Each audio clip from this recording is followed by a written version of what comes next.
আমরা যে এই স্মার্টফোন ইউজ করি এটার বেশিরভাগ কাজই কিন্তু আমরা করি ইন্টারনেটের মাধ্যমে।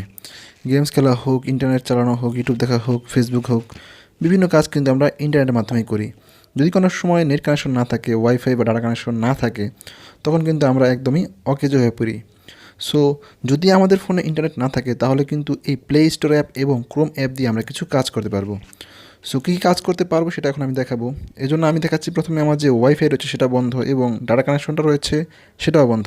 তার মানে এখন আমার ফোনে কোনো নেট কানেকশনই নেই, টোটালি ইন্টারনেট ছাড়া এখন আমার ফোনটা চলছে। এবং প্লে স্টোর এবং ক্রোম যে রয়েছে এই অ্যাপের কাজগুলো কী কী আছে ইন্টারনেট ছাড়া তা আমরা দেখবো। এই জন্য প্লে স্টোরে ক্লিক করব। প্লে স্টোরে ক্লিক করার পরে এখানে কিছু অ্যাপ শো করছে, আমরা এখন নিচের দিকে চলে যাব, দেখবো সেখানে অন্য কিছু শো করছে না কারণ নেট কানেকশন নেই। এখন যে কোনো একটা অ্যাপে ক্লিক করে দিব। ট্রায়াল হিসাবে আমি এখানে যে ফুডপান্ডা অ্যাপটা রয়েছে এটাতে ক্লিক করব। এইখানে লেখা আছে ইউ আর অফলাইন, তার মানে আমার ফোনে যে নেট কানেকশন নেই এই জন্য এটা কানেকশন হচ্ছে না এবং লেখা আছে ইউ আর অফলাইন। কিন্তু আমরা যদি নিচে দিকে তাকাই এখানে কিন্তু একটা গেমস রয়েছে হট এয়ার বেলুন্স নামে, আমরা চাইলে কিন্তু এই গেমসটা খেলতে পারবো। সো এটা খেলার জন্য আমরা এখানে যে প্লে রয়েছে প্লেতে ক্লিক করে দিব। প্লেতে ক্লিক করার পরে কিন্তু একটা গেমসে চলে আসলো, আমরা এখন স্টার্টে ক্লিক করে দিব এবং গেমটা কিন্তু প্লে হয়ে যাবে। প্লে হলেই কিন্তু আমরা এটা যে বেলুনগুলো রয়েছে আমরা টাচ করে সেই বেলুনগুলোকে কিন্তু পয়েন্ট অর্জন করতে পারবো। সো এটা একটা মজার গেম, চাইলে কিন্তু অফলাইনে আপনারা এটা খেলতে পারবেন। যদি এই গেমসটা ভালো না লাগে সেক্ষেত্রেও কিন্তু আরেকটা উপায় আছে। সো ভালো না লাগলে আমরা এই গেমসটা থেকে কোয়াইট করে দিব।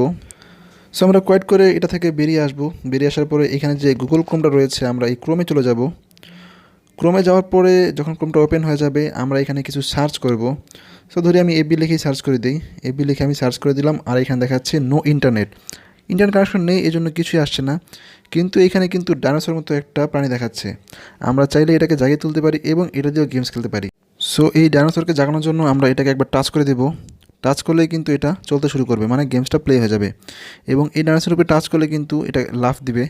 সো আমরা এইভাবে কিন্তু লাফিয়ে লাফিয়ে গেমস খেলতে পারি। যাই হোক, আপনারা কিন্তু সময় পাস করার জন্য ওই গেমটা ভালো না লাগলে এই গেমসটাও খেলতে পারেন।